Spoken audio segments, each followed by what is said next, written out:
Capítulo 7. A unção para ensinar. Embora eu não tenha sido um ensinador desde o início, sempre tinha o máximo respeito pela palavra de Deus e sempre era muito estudioso. Passava horas a fio estudando e lendo, pesquisando as coisas por conta própria nos meus primeiros anos como pastor, embora não ensinasse tais coisas. Não possuía nenhuma unção, nem orientação no sentido de ensinar. Mesmo assim, ensinava uma classe bíblica na igreja. Assim é o costume na maioria das igrejas pentecostais do Evangelho Pleno.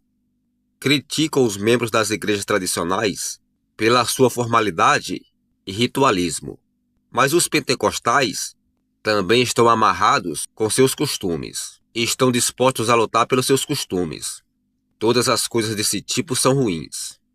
Recebi o batismo no Espírito Santo e falei em outras línguas em 1937.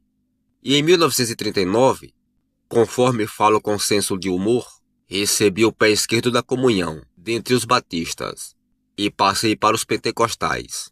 Minha esposa e eu aceitamos o pastorado de uma igrejinha pentecostal no norte do Texas.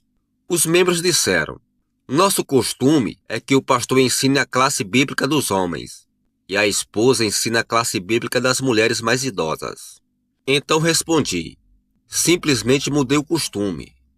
Nessa altura, ainda não tivera muita experiência entre os pentecostais e imaginava que todos eles estivessem brotando asas. Descobri posteriormente que as protuberâncias eram meramente das omoplatas. Não pretendiam brotar asas. E descobri que quem começa a mudar os costumes deles precisa preparar as costas para apanhar. Sendo assim, precisei manobrar e falar suavemente. Mas finalmente consegui deixá-los compreender que a minha esposa não ensinava. Tudo bem, vamos dizer-lhe o que faremos. Simplesmente reuniremos a classe dos homens e das mulheres de idade mais madura e ter uma única aula no auditório do templo, administrada pelo pastor. Teria preferido fazer quase qualquer outra coisa, mas fiquei sendo professor dessa classe grande. Nunca ficava tão contente na vida como quando aquela classe se acabava todos os domingos de manhã. Largava a revista trimestral do professor e dizia: que alívio! Agora posso ficar despreocupado por mais uma semana. Detestava tanto o professorado que nem olhava para a revista da escola dominical durante a semana inteira. Às vezes, não pegava nela a não ser imediatamente antes da aula começar na manhã do domingo seguinte. Consegui dar conta assim porque tinha desenvolvido uma habilidade incomum depois de nascer de novo, de conseguir ler alguma coisa uma só vez e nunca me esquecer dela. Não possuía aquele talento antes de nascer de novo, mas depois conseguia com uma única leitura de algum capítulo do meu livro de história no colégio, repeti-lo palavra por palavra diante do professor. Foi porque aprender a andar na vida de Deus. Fazer assim melhora a nossa mentalidade. Antes, quase não conseguia decorar nada. Sendo assim, conseguia repetir com perfeição a lição do professor, depois de uma única lida na revista. Aí dizia comigo mesmo: estou contente de ter acabado com essa parte. Agora posso voltar à pregação. E assim levantava uma tempestade com as minhas pregações, funcionando como um martelo pneumático, girando meus braços como um catavento.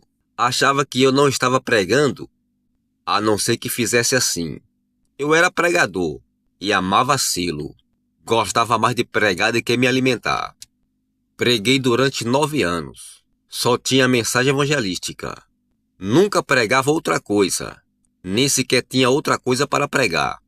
Lembro-me, porém, de certa quinta-feira, às 3 horas da tarde. O ano era 1943. Tinha pregado desde 1934.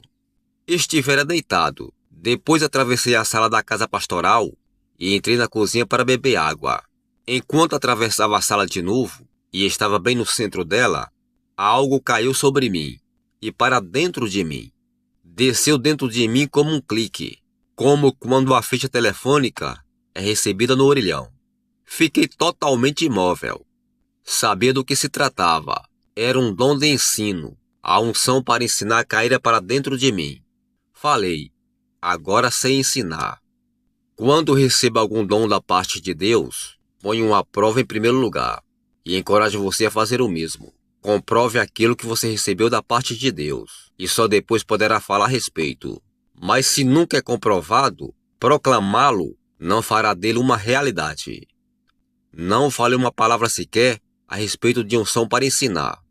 Tínhamos um pequeno grupo de oração, com 7 ou 8 mulheres, que se reuniu entre 14 e 16 horas, na igreja. As pessoas entregavam pedidos de oração, e aquelas mulheres oravam em favor desses pedidos e da igreja e dos cultos, durante 2 horas. Minha esposa sempre se reunia com elas, e eu também usualmente. Treinamos esse grupinho a orar. Ficaram sendo guerreiras peritas na oração. Quem não desejava realmente alguma coisa, não devia entregar a elas um pedido de oração, porque elas a obteriam mesmo. Sugeri a elas que estudássemos a Bíblia durante 1 hora, antes da reunião de oração, mas não convidei outra pessoa a vir. Não era uma reunião que constava do boletim de anúncios.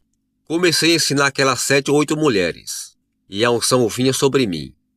Eu nunca soubera que seria possível falar em pé, numa posição e simplesmente ensinar a palavra, e receber uma unção tão forte para ensinar.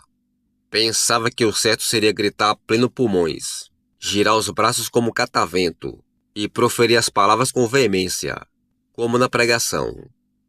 Mas simplesmente em pé ali, no meio de um grupinho, ensinando-lhe a palavra, a unção vinha sobre mim tão fortemente que não aguentava mais. Precisava dizer: Senhor, desliga o poder, é demais para mim. Isso aí é receber uma bênção. Era como pegar num fio elétrico vivo. Aquela unção e a palavra flutuaram para aquelas mulheres. Ao voltarem para casa, contaram a respectivos maridos e a outras pessoas. Mesmo assim, nada avisamos a respeito do estudo bíblico da quarta-feira da tarde. Ninguém foi convidado a comparecer. As pessoas, porém, começavam a chegar às quartas-feiras de tarde, apesar de também termos os cultos regulares às quartas-feiras de noite. Os maridos daquelas mulheres saíam de licença dos empregos a fim de estarem ali, naquele culto da tarde. Não demorou muito para enchermos o templo. Nas quartas-feiras, a assistência da tarde era maior do que a congregação que comparecia à noite. Comecei a ensinar cada vez mais no meu pastorado, a ponto de haver um equilíbrio de cerca de metade ensino e metade pregação. Agora é raro eu receber a unção para pregar. Graças a Deus para aquela unção para ensino. É um pouco diferente, mas continua sendo o mesmo Espírito que nos unge para qualquer coisa que Ele nos chama para fazer.